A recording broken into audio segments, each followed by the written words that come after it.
Courtside of the virtual hardwood, it's the NLSC Podcast. This is episode number 453. I am Andrew in our forum, and Andrew NLSC on Twitter. I'm joined as always by my co-host Derek.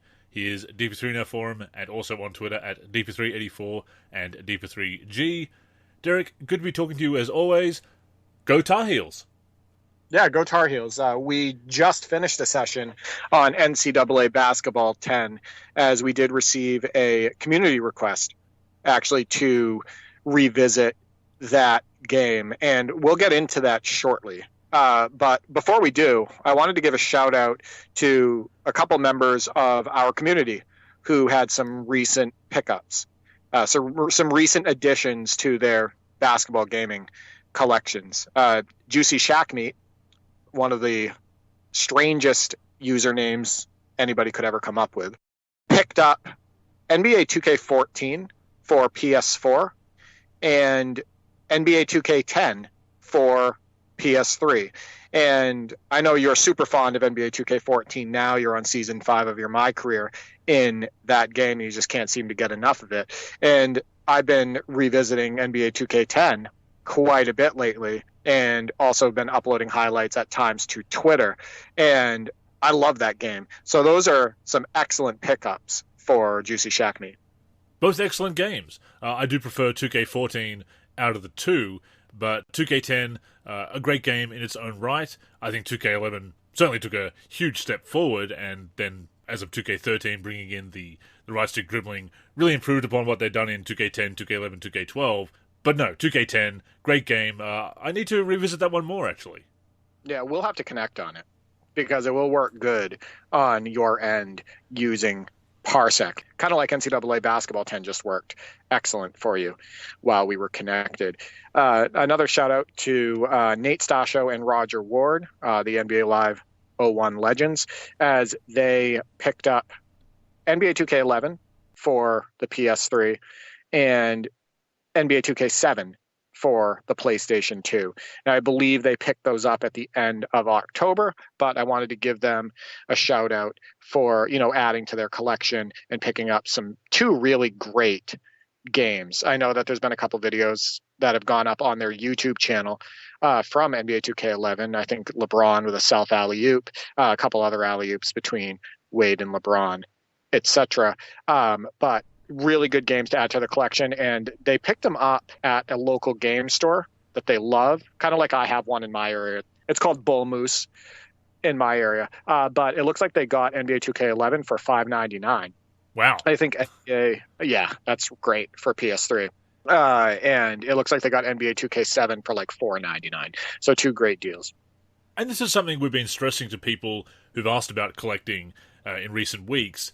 You don't have to spend a lot of money to build collections or just to pick up a few favorites here and there. I mean, some games are very expensive, as we've talked about before, the rare collectibles, the ones that people are trying to gouge on, like a 2K10 PC at the moment. But no, a lot of games are very affordable. Pick up a few favorites and take a trip down memory lane. And think about this. I just got back before recording this podcast, before we had our quick game on NCAA Basketball 10, I just got back from up Maine. I was in Portland, Maine, and me and my girlfriend, we went to an arcade, and I spent $30 to, play games at that arcade, for, I would say we were there probably for like an hour, maybe an hour and a half and whatnot. So I spent roughly $30 to do that for that length of entertainment. And they just got NBA 2K11 for $5.99. They own it. They can play it whenever they want. And they're going to get probably hundreds of hours of entertainment out of that. So in my opinion, that's a steal, right? $6 for NBA 2K11 for PS3 is a steal. Well, this is why we had home ports back in the day, why we loved them so much. I mean, yes, it was special to go to the arcade and play an NBA Jam or a Mortal Kombat or whatever, but being able to play it whenever you want, at home, you don't have to worry about sharing the machine with other people. I mean, siblings, of course, but not the general public. Not having to put quarter after quarter or dollar after dollar, as it became in Australia after a while, the gold coins that you had to pay in the arcades to play. You don't have to worry about that. One-time purchase, hours and hours of fun. So, yay for home ports, quite frankly. Right. And also there was Galaga there. And of course I had to play Galaga. Of course, yeah. I don't know how many of our listeners have played that game, but it's absolutely addicting. And it's a game that I actually grew up with. So I played that. There was also Pac-Man there, so we played Pac-Man as well. Yeah, it still doesn't get old going to the arcades. I just want to point that out. I don't know how many arcades you have in your area. I don't know when the last time you went to an arcade was, but they're still really fun. And there's still some really good arcades out there. There's a few around. They're not as plentiful as they used to be. We used to have Time Zone here in Australia was one of the big ones, one of the big chains, and that was always fun to go to. You know, you get the tickets, and just like over there, you know, you can get as many tickets as you want, but you're not going to get the best prizes. You might as well go out and buy them from the store for the amount of money it takes to get enough tickets. But no, I always used to love it back in the day. And I have to ask, did they have the Simpsons game, the arcade game from Konami, or the Ninja Turtles game? Unfortunately, they didn't have either. Ah. What they did have was a whole line on the back wall of those basketball games, like various different basketball games where you could shoot. Oh, yes, and mini hoops, yeah. Rack up the points and whatnot. And of course, I spent quite a bit of time naturally over there. But they had, Guitar Hero there. They had Dance Dance Revolution, which we played Guitar Hero, but I didn't do Dance Dance Revolution. God, I haven't done that in forever. They had pinball, air hockey, all of that stuff, the typical arcade games, racing games and whatnot. But yeah, it was a lot of fun, but I'm floored by how cheap a lot of these great basketball video games are, like from the past. And they're still so, pick up and play. And you can play full seasons on a lot of them. And, some of the modes still work on them. You can do roster editing. And if you have PC versions, you can do modding and all of that stuff. It is awesome. And I love the fact that Nate and Roger have really gotten into collecting this year. They've added so many different games to their collection, and they posted a screenshot of it actually on Twitter. And I'm pumped for them because they're having a lot of fun. You mentioned modes still being available. I've been talking to Kenny lately when we played last night. I've had a couple of games in Rec and Pro-Am, and he's picked up 2K14 recently as well, and really having a blast with it, and also 2K18 because that was a game he'd skipped back in the day. And he noted that, as we talked about before, that now that the servers are shut down in 2K18, there's no neighborhood, so half of my career is gone, and the offline my career is basically like my league. You can't even pick from the full array of haircuts, you can't pick facial hair, so now there's more and more stuff going to that online-only content, and it just shows how games are becoming so disposable over the past 5 or 6 years. Right, and 2K17, my career is still intact, right? Same with 2K16 and whatnot. And it kind of goes back to the question that I asked the community and then the answer I got from one of our community members. And at PHILLEIM 2K stated 2K17 and maybe question if this was the last great 2K or not. In my opinion, gameplay was great, just like all the modes. I remember Orange Juice and microtransactions weren't dominating online games as much. Plus, we had EuroLeague teams. So, yeah, I do believe that NBA 2K17 is the last great 2K. I think it's the last one that my brothers and I consider elite in the series. I think it's the last one that even you would agree was still fair to the gamer. I think that they didn't disable my career after, the servers went online. Like, it wasn't dependent on all online. Sure, my team you weren't able to play later on, but you still could obviously do all your roster editing. On PC, we found a way to do some roster sharing as well. But, the My League was deep. The gameplay was deep. The gameplay was fun and exciting and everything. And I really believe that 2K17 was the last great 2K. I'm of the same mind. I believe that as well. And I think it's one of the last games, probably the last game, to have that traditional approach as far as design is concerned. That it is focusing on that old school approach of the best on-court product possible, whereas 2K18, as well as the new tech they brought in, obviously brought in the city, or the neighborhood rather, and for my career was clearly going towards that MMORPG approach that has just expanded and exploded since then, to the detriment of my career, I strongly believe, and I'm not alone in that regard. 2K17's my career, you can no longer assign animations, you can't change clothes, so there are some, and you can't upgrade badges because that was VC based, so there are some limitations. You could see they were starting to move towards that, and that's unfortunate, but a lot of the mode is still there, it is still very playable, where 2K18 is playable, but it is essentially My League with player lock. They've taken away a lot of the bones that made that a career mode, basically. So it really was a turning point, 2K18, as we've discussed before. And to that end, yes, 2K17, the last great game in the series. You know, my brothers and I have been playing NBA 2K17 for 5+ years now, weekly. We are still playing that game. It is still a blast. We all three play on the same team, or we go against each other and whatnot, and the gameplay is just still so fun. It is so balanced. It makes sense.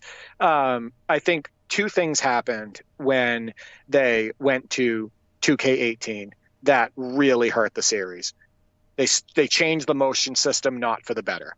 They introduced skating, slow motion side-by-sides, more two-man canned animations, kind of like Gumby movement. I don't know how else to say it, with the players and whatnot. So you lost control and whatnot. So the gameplay took a turn for the worst. And then obviously the ultimate in microtransaction pushing and, getting as much money as possible from microtransactions from gamers and whatnot. So they ended up not being fair to the gamers. So those two things, the gameplay and the microtransactions, really took a nosedive with NBA 2K18. And while the gameplay definitely has improved since 2K18, as they've kind of ironed out a few of the issues with this new motion system, the gameplay still isn't on par, in my opinion, with NBA 2K17.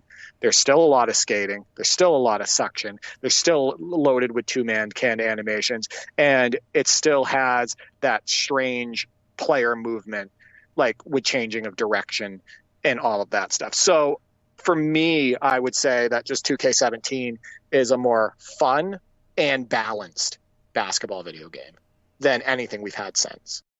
And clearly the philosophy has changed as well. The focus on microtransactions, the pushiness of them. I mean, VC has been there since 2K13. People love to point that out. And yes, in hindsight, there were some red flags in 2K13. As much as I love that game, and I do have a retrospective of that game coming up very soon in Way Back Wednesday, actually. Yes, there are red flags in hindsight, but it really ramped up starting with 2K18 and the introduction of the neighborhood. It really changed the philosophy to the online scene and my career as a single-player mode with always online elements. So it really was a turning point, 2K17 being that last throwback, in a way, to that more traditional experience. To the point where I maxed out my player in 2K17, or got to 95 overall. I think you had to play a lot of Park from memory to upgrade past 95, which is a bad idea. I don't agree with that approach at all, but that was one of the downsides of 2K17. Again, in hindsight, I guess a red flag as well. But I maxed out my player to a point that was fun to play with, maxed out the badges, and after a while managed to amass about 200,000 or 300,000 VC just from playing through one full season of that mode, Derek, which I was then able to put into my team. You could not do that anymore. It just would not happen. And what had you playing that game so much? Like, what was it? The gameplay. Exactly. Right? Yeah. It was that gameplay. The foot planning is just so much better in NBA 2K17. The ball handling is tighter. It makes more sense. And the defense overall, your ability to play defense and everything, it was more realistic, and it felt more sound.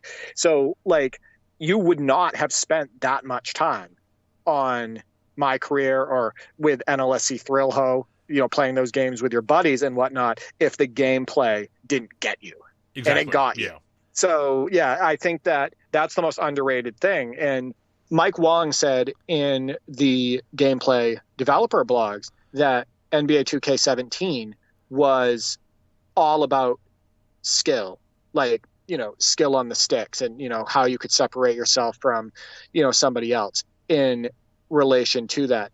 And that's the way it feels. You have more control over your player. You have more control over your outcome. There's not as much cheesiness in NBA 2K17. It just makes a lot more sense on the sticks. So yeah, we're still playing NBA 2K17 today. In fact, 4 out of the last 5 nights, my brother Mark has been around, so he's been coming over and visiting. We've played multiple hours of NBA 2K17 each night for 4 out of the last 5 nights. It doesn't get old. It's just a really good basketball video game. And it's funny how in all the years since, basically, in developer blogs and videos and everything else they put out during the previous season, they keep talking about this is the year that the skill gap matters, right? This is something they keep saying. They've been saying that for years, and it hasn't applied to every game. 2K17, I would agree it did. As far as gameplay is concerned, I guess looking back, the guarded shots are the only things that I really dislike about that game. The protected shots. That's the one, protected shots, yes. Yeah. But the shooting, I love that shot meter, the timing of that of shooting in that game. It felt very very natural and something that you could really master online and offline, which hasn't been the case in a lot of games since. Or they've tried things with shot aiming. Derek, I think 2K should just, and this is a Beluba idea.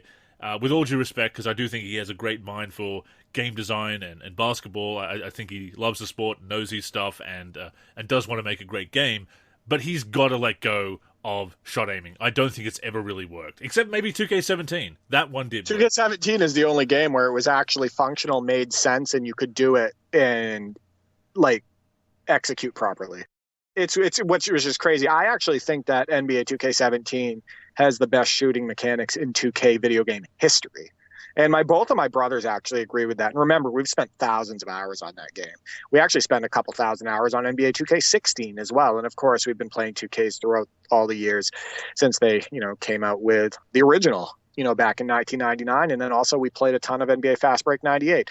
But the shooting mechanics on NBA 2K17, the way the timing works, how the shooting motions work, they're not rushed or anything like that. They're very realistic. We love the shooting, and how big of a part of basketball is shooting. Vital, it's huge. It's vital. Just like ball handling, right? Just like being able to also stop on a dime and take a quick shot and whatnot. Fundamentals and play sliding into it, etc. Yeah, like the basics and fundamentals of basketball. And I think NBA 2K17 is so great because it captured that. Of course, the games are going to have. Every game has weaknesses, right? Pick and roll defense on NBA 2K17, if you're playing on the lower difficulty levels, is so easy to exploit. It's not even funny. Just run pick and rolls. The defense is going to get lost, and you'll get a dunk. When you put it up to Hall of Fame, though, and you put it up to Superstar and whatnot, it's not as easy to exploit. But pick and roll defense was one of the weaknesses in that game. Another weakness in NBA 2K17, like you stated, was protected shots. That is a weakness.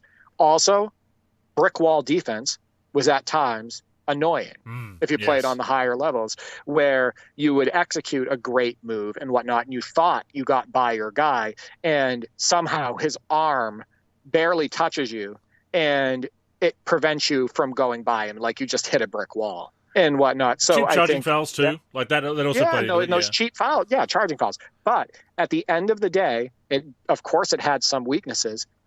It was still a great game of basketball. So yeah, I love NBA 2K17.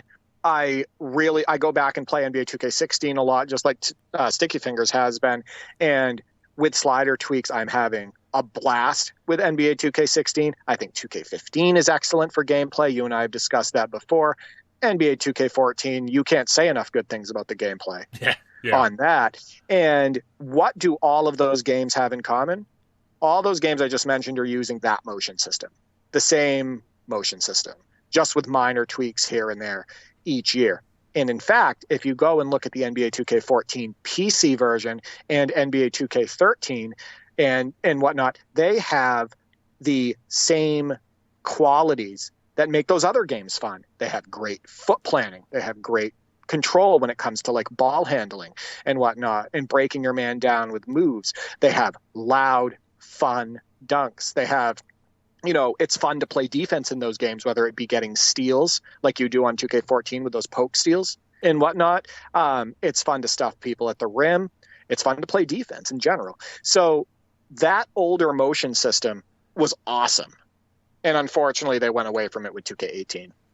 I mentioned it in the forthcoming retrospective of 2K13 that I saw on Reddit a post that opined that the only reason people like 2K13, because it was brought up as a game that somebody still liked playing, not surprisingly, and somebody replied to that and said, you only think that because of nostalgia. Go back and play it, and it's terrible. And it's not. It's not. It's a blast. You and I played the All-Star game on it recently, remember? Not too long ago, yeah. Absolutely. We had a blast on it. And I want to make a point. The biggest weakness in NBA 2K13 is not being able to block dunks. Yes. I mentioned, playing fun to play defense. It's fun to play defense otherwise on that game. They fixed the blocking in NBA 2K14. But that's the biggest weakness in that game is driving to the hoop is very overpowering. But other than that game is a very, very well-made, fun, exciting basketball experience. It is. Right?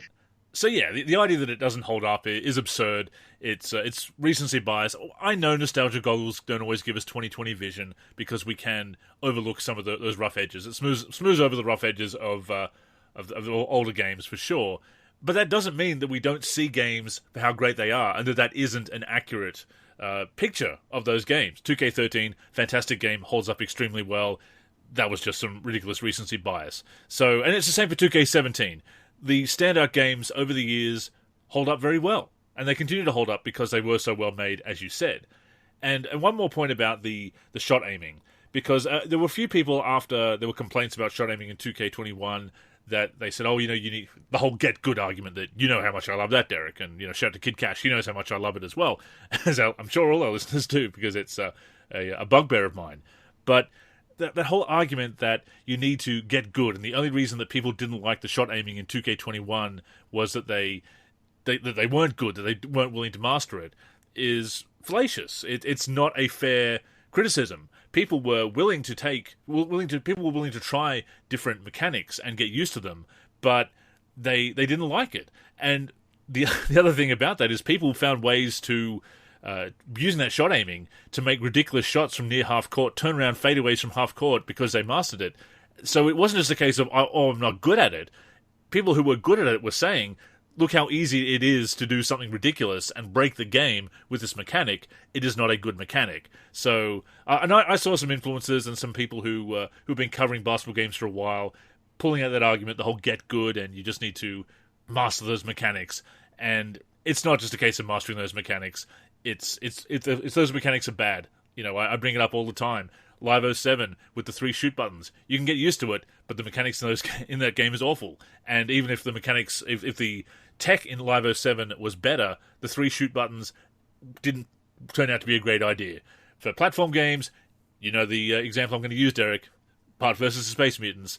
I can play it, I can use those horrible broken controls, but they, compared to a Mario or the other really good platformers of the day, of the 8-bit era, it's not good. And as I've said before, yes, your opinion of a game can be affected by how good you are, and that does come down to a learning curve and whether you're willing to put in the work to master those mechanics, but at the same time, mastering mechanics can make you myopic towards their flaws. And when it comes to shot aiming, 2K21 was very flawed, but 2K17, that got it right. It can be done, but I think that's the only way it can be done.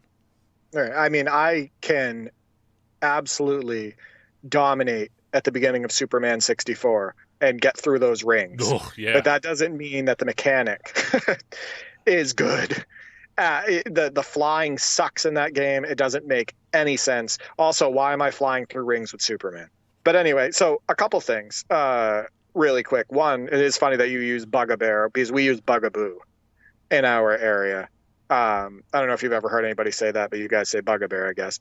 Bugbear, yeah. Well, I mean, pet peeve, Bugbear, yeah, either way, yeah. Yeah.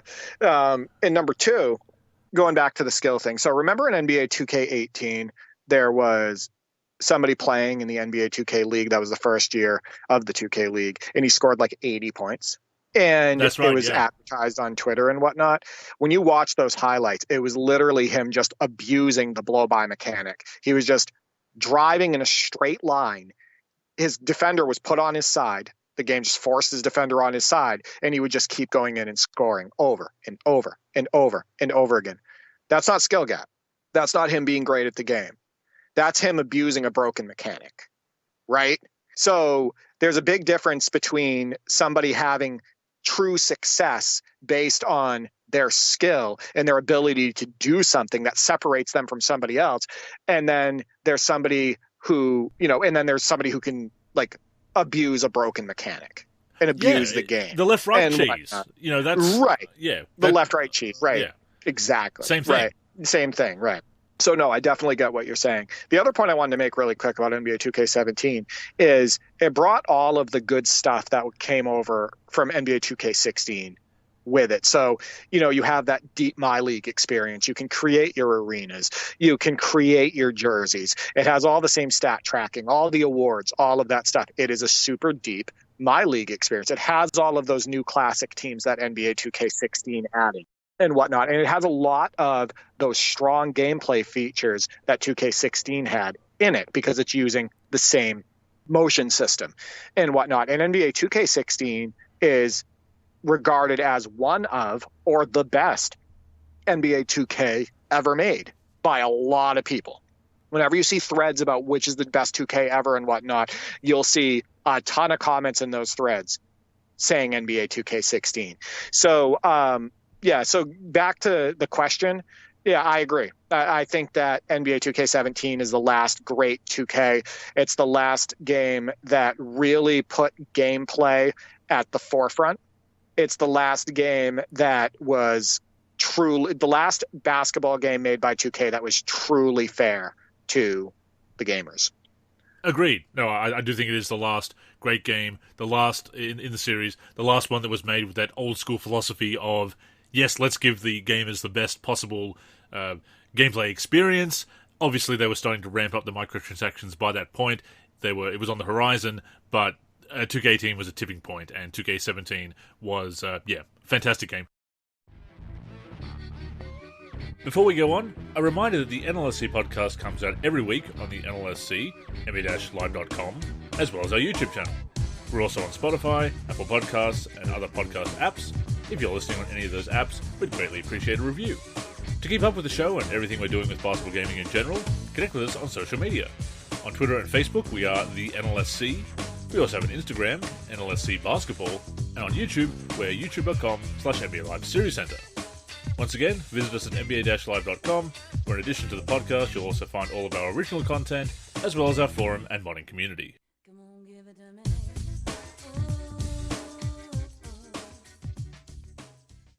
But as you said, the other request we had this week from Leader of the Foot Clan at aka_Chuck_Cross, shout out to you, suggested NCAA Basketball 10, which we played. That's a game that I've been able to collect in recent years since I was gifted a PS3 by my friend. And man, what a game! Holds up just as well as NBA Live 10. We had a blast. And I messaged you shortly after we started playing it, and I was like, man, this game looks great, doesn't it? And I was like, listen to that presentation. Look at that presentation. It absolutely, the game pops from a graphic standpoint. Dick Vitale is on the mic, and he sounds absolutely amazing. The presentation, the ESPN presentation, is top notch. The crowd sounds, all of it. It is just an awesome basketball video game. And I was looking at ratings, how it was received at the time, and it was getting 7s or 8s across the board, no matter who the reviewer was. And they got favorable ratings, great reception. How do you not continue forward? How do you not move forward? I know we've talked about it before, but you make NCAA Basketball 10, which was an excellent college basketball game, which you could have continued to build on. You make NBA Live 10, which is well received, and everybody is NBA Live is back. They're making great basketball games again, and then boom, you pull the NBA Elite 11 stuff, and then it's all gone. And I know that the NCAA and the Ed O'Bannon situation and whatnot stopped them from making college basketball games and whatnot. But man, why do you cancel like that? That gameplay is very much similar to NBA Live 10. Why cancel NBA Live? You know what I mean? Why do the NBA Elite 11 thing? It's mind blowing. It's so frustrating to go back and look at what they had and what they threw away, for sure. And apparently the NBA Elite 11 stuff they had in the works for a couple of years, and they're working on it behind the scenes. And I think they should have scrapped it and realized, no, this is not the right direction. We're onto something with Live 10, but full steam ahead and crashed into the ground, crashed and burned by doing that. Yeah. As you say, the NCAA situation with Ed O'Bannon and the lawsuit probably forced their hand as far as moving away from the college basketball. They probably didn't think they could really have the same appeal without the NCAA license, I guess. I mean, that makes sense because you don't want to have players with just numbers, right? I mean, you and I would have played it. Like, you didn't want to have like a league full of generated players with just numbers or fake names. And if they didn't have any rights to any of the schools, then it wouldn't be like the North Carolina Tar Heels. It would be like, I don't know, just some random team name. So they wouldn't have been able to really continue forward. Fictional schools as well would not have gone down well. No. Right. Well, anyway, in this game, so Andrew and I connected. We played on the same team, which we just love doing lately, playing co-op. It's just been a blast. We use the North Carolina Tar Heels versus the Maryland Terrapins and UNC at home. And we played on either the lowest difficulty level or second to lowest. I can't remember. Just to kind of play like a quick game. Yeah. And that gameplay is just so fun. It feels like real college basketball. The ball movement is swift and fluid. You can really do fun moves with the dribble because it has the right stick dribbling and whatnot that NBA Live is famous for. Driving to the hoop, big dunks and whatnot. Biggest weakness in that game is alley-oops, just like in NBA Live 10, where you'll throw it and the alley-oop you threw makes sense, and the guy that catches it kind of goes into like a slow motion jump, catches the ball in midair and either misses it or lays it in. So they rarely dunk it on alley-oops. But otherwise, just the gameplay is really fun. We had that one alley-oop that panned out, and that was satisfying. That's why I messaged you, because that was... I know. I should put that as the top one play in the top 10 plays of the week, just because we completed an alley-oop on NCAA Basketball 10. What's crazy about that game is the depth, too. They got the rights to 325, like the 353 Division I schools, which is crazy. That is a lot of teams to choose from. It has the tournament mode and whatnot. And yeah, it's a deep college basketball game with deep gameplay. You couldn't ask for more. And what I love about that game and other NCAA games that I've played, the March Madness series from EA and the College Hoop series from 2K, is that it's not just a reskinned version of their NBA game. Obviously, they share tech. There are similarities in controls and so forth, but they've made a point of replicating the college game. Strategically, obviously, you have the longest shot clock. You have that focus on motion offense that was really big in college at the time. Obviously, the NBA has really taken to it as well in subsequent years. But that style of play that was really favored by college at the time, they've really captured. So it doesn't just feel like, again, a reskinned NBA game. And I don't want to downplay the college mods that have been made in our community, but there's only so much you can do with a game that is designed to replicate NBA gameplay. That is actually designed to be a college basketball game, and it shows. Yeah, these are some of the features that they added to it.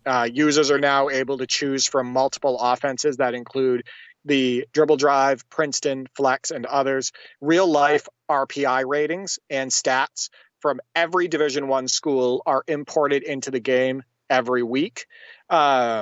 The game features the 20 toughest places to play as voted on by the fans. The game features more than 100 improvements, including player movement, rebounding, off-ball collisions, alley-oops, size-ups, and more. They have an improved coach feedback system and team tempo control, which enables users to execute their game plan to perfection, dynasty mode improvements, etc. So it's funny because they really were going full steam ahead. They made a lot of improvements for NCAA Basketball 10 over NCAA Basketball 09, and it definitely shows. We had a really good session. It should be noted that Dynasty Mode, although they made those improvements here and there, it did get a little bit shallower between NCAA March Madness 08 and then NCAA Basketball 09 and 10. That is something I noticed when I went back and did those retrospectives for Way Back Wednesday. I saw some old posts over on Operation Sports where people were lamenting the lack of depth, some of those features that had disappeared from Dynasty Mode over those years. And that's an unfortunate thing that happened with NBA Live as well, that they would introduce these features and then the modes would they'd stop innovating, or they'd even get shallower over the years. And we saw what happened with Franchise and Dynasty in the 8th generation with NBA Live 14 through 19, how it just didn't come back as strong as it was even in NBA Live 10. And even NBA Live 10 was missing some Dynasty Mode features from earlier iterations. And that was a weakness with EA Sports games, or at least their basketball games, round about the mid-2000s. And even Live 06, of course, Derek, as we've talked about before, pretty good gameplay bones on Xbox 360. That game is still fun to play. Not everyone agrees, but we certainly have a blast with it. But as far as the depth of the modes and losing all the historical content, they stopped that attention to detail. And that is something that 2K conversely really went all in on. And that's one of the things that made 2K overtake them and become the premier brand. Well, it's funny, NBA Live 19 was missing a lot of depth in content in general, and options, etc., that NBA Live 2004 had. Exactly. And NBA Live 2000 had. That is wild. And I'll never understand that they took away the ability to use multiple teams in a season in like NBA Live 19. But hell, you could do that in like NBA Live 2000, right? Like, not including like All-Star Weekend in NBA Live 19, but hey, you had it in NBA Live 2005. Like, not including a Legends pool in NBA Live 19, but you had that in NBA Live 2004. People, that's not progress, that's going backwards. Stagnation and going backwards, yeah, absolutely. Yeah, you got to understand. And it's not even regression. It's literally going backwards. So, like, that's what can be so frustrating from people like Andrew and I and so many of you listeners. Like, what they had before depth-wise. Live was the king of depth in the basketball gaming space. It's true, yeah. Mode-wise, Legends-wise, being able to, move players around, the depth of their franchise, all of that stuff. Like, that's why when NBA Live 19 is released and it's missing all of that stuff that they had like 15, 20 years ago, it's just so disappointing. And you mentioned the presentation. EA had both ESPN and CBS. Different commentary teams, different wipes, different presentation. How awesome was that? Yeah. How good is Dick Vitale? Yeah. On the mic. Legend. He just pumps you up. Legend. Right? He's a legend. He's a legend on the mic, and he sounds exactly like he does on real broadcasts in NCAA Basketball 10. And he gets me pumped up, and the fans chanting gets me pumped up, and just everything about it. It's not the best basketball game ever made, but it is a damn good college basketball simulation, and I'll stand by that. And I enjoy it because I wasn't able to play it back in the day. I didn't have a PS3, so I couldn't import. The college games could only be released in North America, so I missed out on so many great games. Coach K, for example, a game that you love, Coach K College Basketball, the NCAA equivalent of NBA Live 96, basically, as we've talked about before. I've played it with you, and it's been great to play all these years later, but missed out back in the day. And it's such a novelty for me to play with college teams and even fictional players. Like you said, it doesn't appeal to everyone, but for you and I think we can really appreciate that. And maybe it's because I grew up with World League Basketball, which again is a reskinned NCAA game because of the lack of international likeness rights.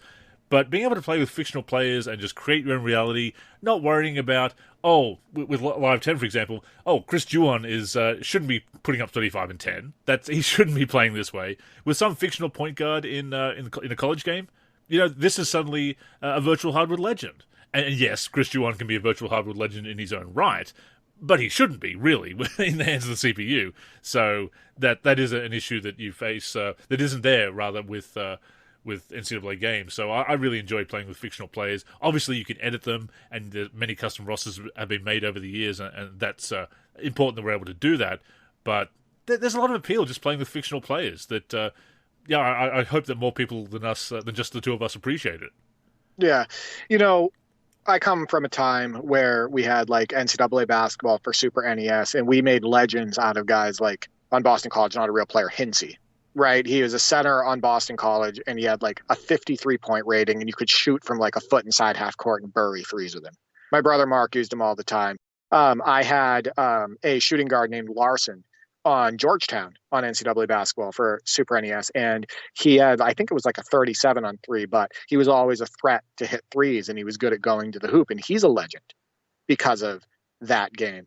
And yeah, you can make legends out, whether they just have numbers, whether they have names that go along with them. You can make video game legends out of those players. And then, like you said, you're not thinking about the name. You're not thinking about what's unrealistic. You control what's going on the floor, and you're not thinking about that stuff, right? So if you want to make a star out of the center, this no-name center or the center with a random name, you can make a star out of him. Or maybe you make a star out of the shooting guard. Or maybe your power forward automatic, like somehow just becomes the star. It's just fun in that regard. Shout out to DeCrispy in the NLSC forums, who actually created, I want to say, a couple college basketball mods over the years that instead of using real college players, he was using numbers, I want to say, or fictional names. Yeah, that was a great idea. That was based on replicating the game, replicating those college games. I mean, yes, it's great to have those real players either in roster updates for those college games or in the roster mods we make for NBA games to reskin them. But yeah, that's such a great concept, and I love that kind of creativity in modding, that it's capturing something that not everybody would think of. You'd think, oh, yes, we need to add those real college players so that we can have the actual college rosters from this year, and that's a great idea. Those are great mods too. But yeah, I love the creativity he showed there. Right, with the Ed O'Bannon situation, he's not wrong at what he accused these video game companies of doing. For example, you play Coach K college basketball, and they didn't have the rights to the players, but like the center for UMass was number 21, and he was clearly Marcus Camby, right? Yeah. But it didn't say Marcus Camby, but you were using him. And then like the small forward, I want to say, was Lou Rowe, and he was number 15, but they just had a player that was number 15 without Lou Rowe's name. Exactly. In it. And then the classic teams in later March Madness games. Yeah. And then the classic teams, right, exactly. The classic teams where you'd have like Michigan State and it was clearly Magic Johnson. But yeah, then, that's the Mystic thing. Jansen, yeah. Yeah, right, exactly. So like, I understand the players and the Ed O'Bannon case. Like, I get where he is coming from, because basically these companies made a ton of money off of these video games, and the players didn't make a cent, right? But that the players were part of the draw secretly to those games. Absolutely. It was like an open secret. So like, I understand where Ed O'Bannon is coming from in that case. And they seem to have settled a lot of that situation with college games. They're looking to come back with college football either next year or the year after. And we've talked about it before, but I mean, with NBA 2K having such a dominance over the NBA games, I mean, we do want to have NBA Live back. We've talked about that many times before. But in the meantime, why not attempt to come back with college basketball? That fills a gap in the market that's not currently being filled. Yeah, I mean, and they got to do it right. They can't do what they did with like NBA Live 19 with the Rush WNBA implementation. Yes. Or focus on trying to be NBA Street and NBA Live at the same time. Yeah. Right. Like, if they do it, they'd have to come back strong and everything. But, if that game was well received, and I talked about this on a previous show, if they did come back in the college basketball space first, the game was well received, there's your gameplay base. Exactly. For your NBA game. Exactly. And so I think that would be an absolutely great idea if they decided to do that. But no, I want to play more of that game. Again, it's a game that I haven't played as much of, not being able to have it in my collection until a few years back. And I really enjoyed revisiting that with you and playing co-op. And we really are enjoying playing co-op these days. It's also been suggested we revisit and talk about NBA 2K7 Next Gen. We'd love to do that. That'll be coming up in a future show. And of course, Derek, I can get some very nice footage of that now that I have a new Elgato. Yeah, I love that you ended up getting the HD60, the same one that I have. like you stated, it does work with USB 2.0. It works great.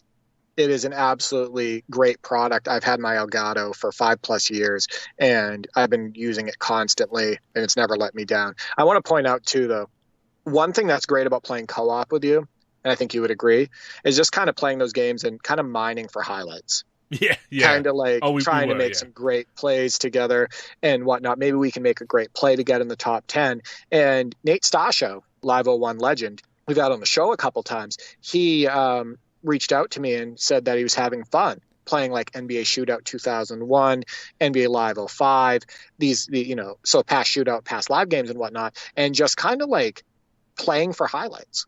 You know what I mean? Like loosely playing the game and, trying to, make great plays and whatnot. And I think it just adds an element to the experience, trying to get into the top 10 or, having a YouTube channel that if you do something great, you can, upload it to that channel and share it with people and everything. It's definitely a cool element that we've been able to add to our gaming sessions. Absolutely. And look, as much as I love modes, deep modes, and getting into a franchise game, or my career obviously is a year 5 in 2K14, as you pointed out, playing an exhibition game and just messing around and trying for highlights, just having some fun with games. And that's not to say that seasons and everything aren't fun. They're a different kind of fun. But that more casual game where if you lose, you don't want to lose, but if you do, there's no long-term ramifications. You still might get some great highlights out of it. You might be able to practice some moves that you can then put to use in a game that you will win later on. So I'm all about these fun exhibition games. Yeah, and we're going to have a lot more. You know what I mean? Like these sessions aren't ending. And the cool thing is that Parsec has been working so well with me hosting or, and then when you host that we can play almost anything together. Isn't that crazy? It is. We can go back and play Jordan versus Bird from 1988. We can play Lakers versus Celtics with me hosting, the DOS version. We played 2K7, TJ Ford versus Keon dueling. We played NBA Live 2000 and Live 99 recently, Live 96. It's crazy. Like we can just basically play anything and it can be fun. JamTE, even using the companion app. I mean, that's crazy. Yeah. We definitely got to get back on the road trip on Jam on Fire Edition. So thank you to our listeners for suggesting those games to talk about. We'd love to hear more suggestions because Derek and I have huge collections. We're always happy to pull out games and revisit them and then discuss them on the podcast. But speaking of listener interaction, Derek, it is time to open up the mailbag. To the mailman. Slamming it down with a nasty dunk. So I asked the community, without cheating, name the top 6 overall players in NBA Live 2005. Last week we did NBA 2K10, so I wanted to bring an NBA Live game forward for the quiz this week. And Andrew, you are the first contestant. So I'm going to ask you, can you name the top 6 overall players in NBA Live 2005? I mean, I'll try. And the funny thing is, I actually fired up Live 2005 last night before you posted the question to get the screenshot of Ron Artest and Ben Wallace to celebrate the 18th anniversary of Malice in the Palace. Malice at the Palace. Can you imagine that? 18 years ago. It's that's certainly flown by. But I did fire it up, but I wasn't looking at overall ratings. So I haven't cheated, or preemptively cheated in this case. So if I get any of them right, it is going to be a bit of luck on my part. So the number 1 overall player is 97 overall. The number 2 player is 94. Number 3 is 92. Number 4 is 90. Number 5 is 89. And number 6 is 89. Again, very different to the overall ratings in modern games. Oh, yeah. We're going to get into that in a minute. The amount of low overall players in NBA Live 2005 is staggering. Some of the ratings are almost criminal. But I'll let you guess first. So, as I said, I didn't look at the overall ratings in 2005, didn't fire up the game to cheat, also avoided looking at other people's responses as much as I could so as to not cheat off someone else's exam paper. But the 6 I've got that I'm going to guess, Kobe, KG, Shaq, Iverson, Duncan, and T-Mac. So the only one you got wrong was Iverson. It's actually Paul Pierce. So you were right. KG is 97 overall. Shaq was 92, Kobe 94, T-Mac 90, Duncan 89, and Pierce 89. Iverson is actually only 85 overall in NBA Live 2005, which is shocking because he was still like peak Iverson. In fact, he was still averaging 30 points per game at that time. All-Star MVP. All-Star MVP that season. 5 out of 6 not bad. Better than last week. Yeah, no, that was definitely really good. Before we get to the community's guesses, I wanted to talk real briefly about some crazy stuff with NBA Live 2005 overall ratings. So they are so low on some teams that it's almost unbelievable. The Chicago Bulls, their 2 highest overall players are Eddie Curry at 67 overall and Kirk Heinrich at 67. Yeah, that's insane. Their highest overall. That. Yeah. Can you imagine that these days? Not even 70. They don't have one player that's 70 overall, Andrew. Yeah, that's my player level starting. That's starting my player level ratings. You just wouldn't see that these days. You wouldn't see anyone, a rotation player especially in the NBA, under 70 in 2022. Yeah. The Bobcats, their best overall player on the whole team is Emeka Okafor, and he's 70 overall. That's their best player. But some wild stuff. So the Pistons, because that game is based off of the 03-04 season, right? The Pistons had just won the championship. And their best overall player is Rasheed Wallace at 81 overall. And then Ben Wallace is only 77. Rip is 73. Billups is 71 overall. And Tayshaun Prince is 65. Crazy, yeah. That team just won the championship. It's crazy stuff, Andrew. That actually explains something about the team overall ratings in Live 2005. When I was making the roster updates towards the end there for 2005 through to 08, I'd start in 08 and work backwards. And obviously, the ratings were much higher starting from NBA Live 08. And as I converted it backwards, I guess I ended up with many more players who were rated higher overall when I finally converted back to 2005, and it's just made all the team overall ratings 99 overall in those roster updates, which people would ask about, and I'd say, look, don't worry about it, it's just cosmetic basically, and it was. They'd still perform the way they're supposed to in gameplay and simulation, but that explains why it's 99 overall, because I guess those team overall ratings were designed for those hilariously low overalls in the default rosters. Yeah. As long as, if the players are performing well on the court and they're fun to use and they're performing mostly like their real life counterparts, that's fine. Yeah. Right. But I'm going to have to revisit the Bulls and the Bobcats on that game and to see if they're effective at all, because there's something crazy about those low overall ratings. I also want to point out a couple other ones. Steve Nash is 75 overall in that game. Ginobili is 74. Amari Stoudemire is 76. LeBron is 83, which makes sense because it's based off of his rookie season, and then he's going into his sophomore season. Mm-hmm. Same with Melo's low rating. The cover athlete only has an 80 overall, Andrew. So again, imagine that these days. Is 80. Yeah. Yeah. And then the last piece that I think would be good to know is 7th best overall in the game is Baron Davis at 88, which is tied with Vince Carter at 88. Then it's Ray Allen at 86 overall. And then there's a bunch of players tied with 85 overall. Dirk, Jason Kidd, Stephon Marbury, Steve Francis, and Allen Iverson. And then we have Jermaine O'Neal at 84 overall. Just so different, such a different time. And at the lower end of the scale, I believe there's a couple, Joel Prisbilla and possibly Jason Collier, in the 30s and 40s overall. Yeah. Yeah, I think that I'm going to have to revisit NBA Live 2005 and have a few games. Maybe you and I can connect on it. Definitely, and whatnot. Maybe we'll do Bulls versus Bobcats and see if we can get over 100 points or something. Yeah. But I just want to see how those teams play. I want to see if they're still fun to use and whatnot. But that is so crazy that not even the top rated player on a team is not even at least 70 overall. Again, such a different time. By the way, if that ever happened now at the height of social media and everything, that team, the ownership of that team might reach out to NBA 2K and be like, take us out of the game. You're not going to have us in the game because now our players are pissed off. So I want to see the Twitter interaction between Klay Thompson and Ronnie 2K if that ever happens. If he ever drops to 65 overall. If Klay Thompson is upset because he had an over 80 overall rating. Imagine if he was like under 70. Oh, yeah. Yeah. So we're going to tip off the guesses with the NBA Live 2001 legends. First up, we have Roger. Says Kobe, AI, KG, Shaq, Dirk, and Vince. And there are some correct answers there, and pretty solid guesses otherwise. No, I mean, that's more than acceptable as guesses because that makes sense, right?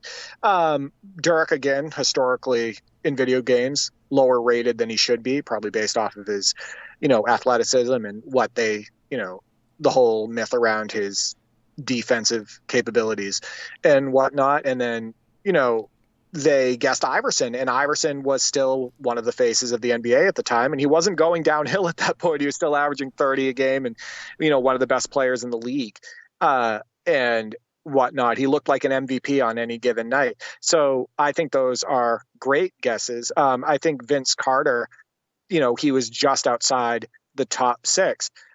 This is an amazing Vince Carter. He was amazing towards the end of his Raptors tenure.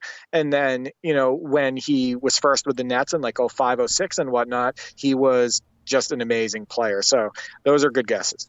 And of course, the Live 2004 cover player who moved on the very next season after appearing on the cover, which pretty much all the 2004 cover players did, as we mentioned on a previous show. Strange trivia there. But next up is Nate, Kobe 97, KG 94, Shaq 92, Duncan 90, T-Mac 89, and Carter 89. Hashtag no cheat. Hashtag snitches get stitches. Indeed. Well, it's hard to say that, T-Mac is better than Vince Carter. Like, I think at that time, I think it makes sense to try to say, hey, they could both be rated 89 overall. You know what I mean? Because it depended back then on who you talked to.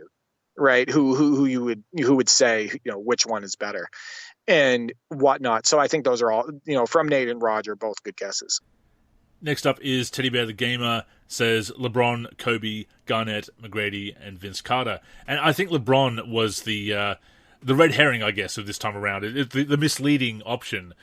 We forget, he's been around for 20 seasons and came into the league and was, pretty good from the moment he got into the league. But not quite in that top tier as of his sophomore season. Yeah, kind of like Little Rascal Mike with his NBA 2K10 guesses of Rose and Durant. I think that Teddy Bear the Gamer was just a little early. A couple of years too early, with LeBron, right, yeah. Because it's still, that game's based off of his rookie season, so he's going into his sophomore season. In fact, I'm almost even surprised that he's 3 better overall than Carmelo Anthony, the cover athlete in that game. I almost would have thought they would be maybe the same overall because remember, Carmelo Anthony could have been Rookie of the Year. He actually led that Denver Nuggets team to the playoffs in his rookie year, and LeBron missed the playoffs. I think that LeBron being the more athletic player and being a better passer and whatnot probably elevated his ratings a little bit higher than Melo. But I wouldn't have been shocked if I had opened up NBA Live 2005 and saw them basically the same overall. I mean, those are the kinds of politics we've seen before, have we not, with overall ratings, that maybe somebody gets their ratings fudged a bit so they can be higher as the cover player and not look a bit better in the process. Right. Well, I mean, good for EA Sports to, still, kind of like stick to their guns there and like still make him 80 overall because he was an excellent player and he was a really good rookie, but you can't put him on the tier of like Allen Iverson and whatnot, right? Agreed. Or Dirk. You can't put him 85, 90 overall at that point. Next up, we have Gilbert's Grape, guesses KG, Kobe, Shaq, McGrady, and Iverson. Iverson, again, being that the other one that people are inclined to guess, myself included. Yeah, I'm happy to hear so many people guessing T-Mac because that just makes sense, right? I mean, he was averaging roughly 30 points per game just a year or so before with the Orlando Magic. And he was, Kobe had said, I think around that time, that T-Mac could do everything that he could do, when T-Mac was right and everything. So if Kobe's giving you that type of praise and whatnot, you're a pretty damn good player. So, I'm happy to see so many people mentioning T-Mac.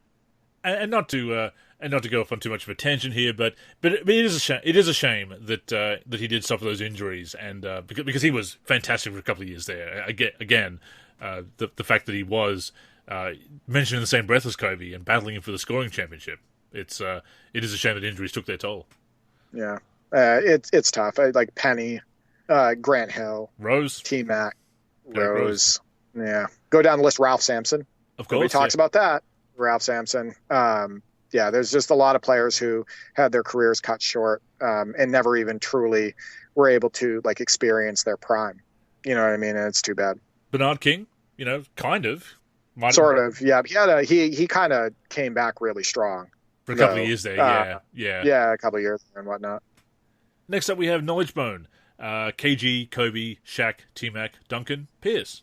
Yeah, he got him. Got him, yeah. He got them all. Yeah, so that's very well done. Next up is King J Mace.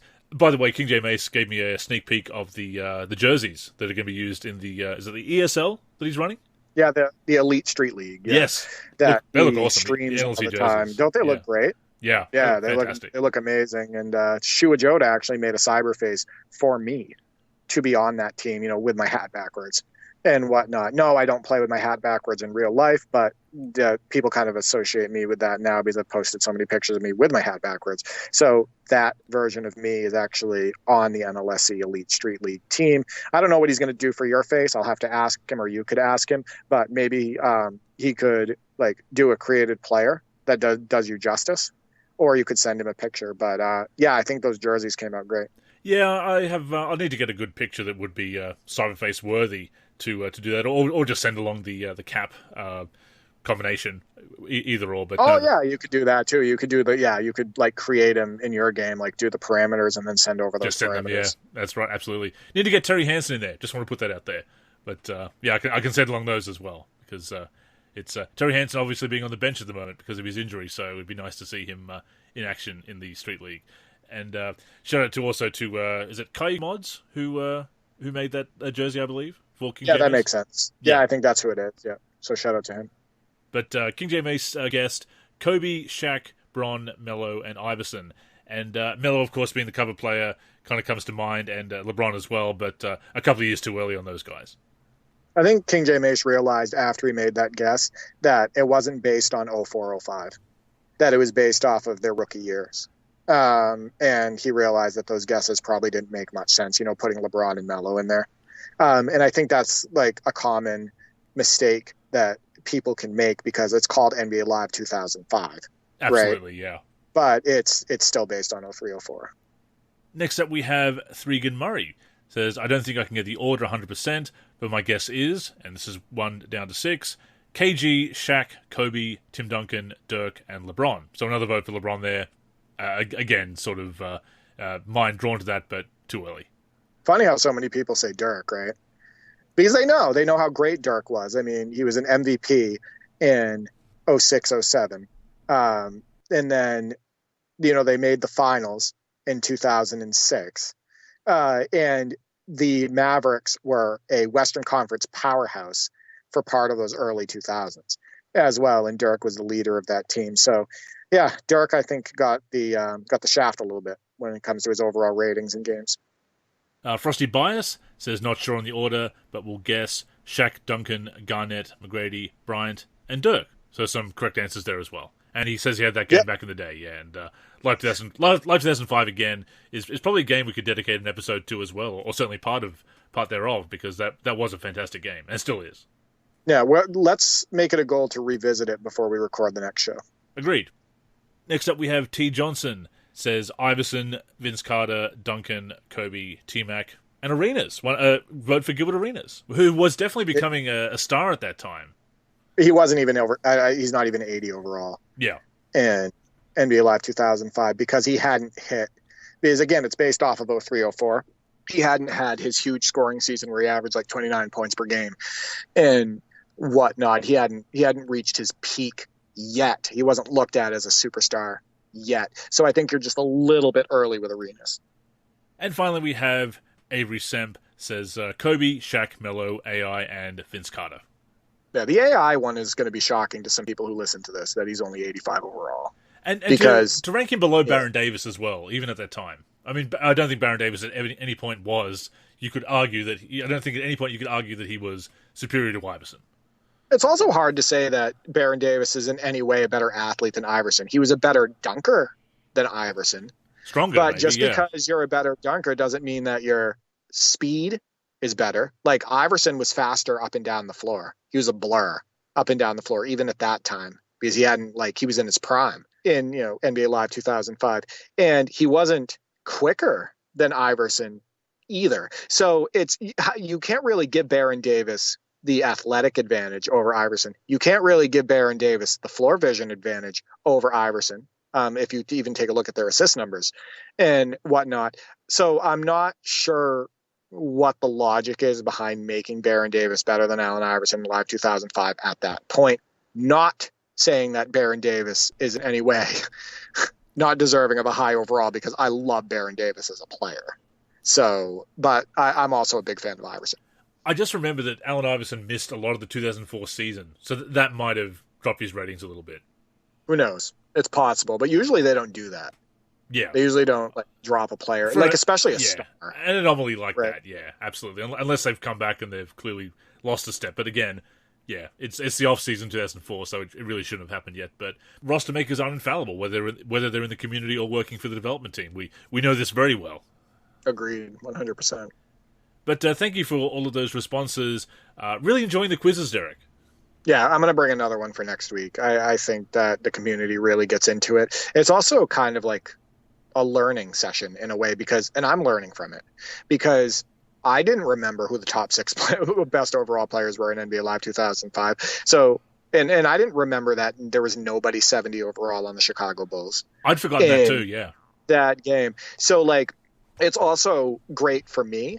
I think it's also great for you, because we learned some stuff that maybe we've forgotten or didn't know before. And then I think it's also great for the community. So yeah, I'll definitely bring another one of those for the next show. Well, it's why I like doing Way Back Wednesday. It's an excuse to dust off old games and to play them again. And you find these details that you'd forgotten or you'd perhaps remembered slightly incorrectly or whatever. But no, I love doing it. And yes, we are going to continue to revisit games from our vast collections. We will talk about 2K23 at times when there is some relevant news. But right now, Derek, you and I, as we've discussed on previous shows, just loving dusting off these old games, playing them solo, playing them with your brothers, playing them together on Parsec. And yeah, it's not going to end anytime soon. Yeah, and I'm going to continue to add to my collection too. I have, over 100 basketball video games, I want to say, at this point, because I don't collect it for one console. If there's a game made for 2 or 3 consoles, I'll try to collect the game for each one. Definitely. Right. So my basketball collection gaming collection is absolutely massive, but I'm still going to be picking up new titles, including Kids Sports Basketball. Oh, so there you go. I mean, the fun's never going to end then. Well, maybe after 5 minutes, but still. No, I'm going to lose my job because of Kids Sports Basketball. I'm going to be so tired from all my nightly sessions. Yeah, I tell a lie. The shortest call length is 2 minutes, so it's going to be at least 8 minutes before you shut that off. So the fun is not going to end anytime soon. Unfortunately, the show must. We have reached the end of this week's show. As always, we thank you for tuning in. We invite you to join us each and every week, either on the NLSC, nb-live.com, our YouTube channel, or your podcast app of choice. In the meantime, please connect with us on social media. That's where you can get in touch with us and, of course, stay up to date with all of our content. So, Derek, as always, go ahead and plug those handles.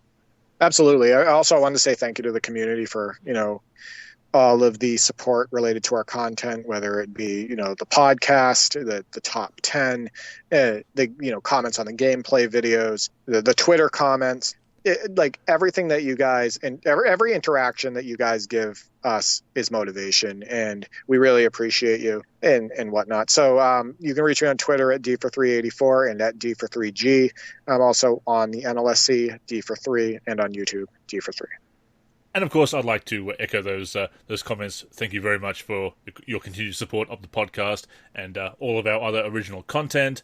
I am Andrew in the forum and Andrew NLSC on Twitter. The NLSC is on Twitter and Facebook at the NLSC. Our Instagram is NLSC Basketball. Our YouTube is youtube.com/NBA Live Series Center. And keep it locked to the NLSC itself, nb-live.com, for everything we do for basketball video games. So, thank you once again for tuning in, and until next time, I'm Andrew. And I'm Derek. Go get buckets, everyone.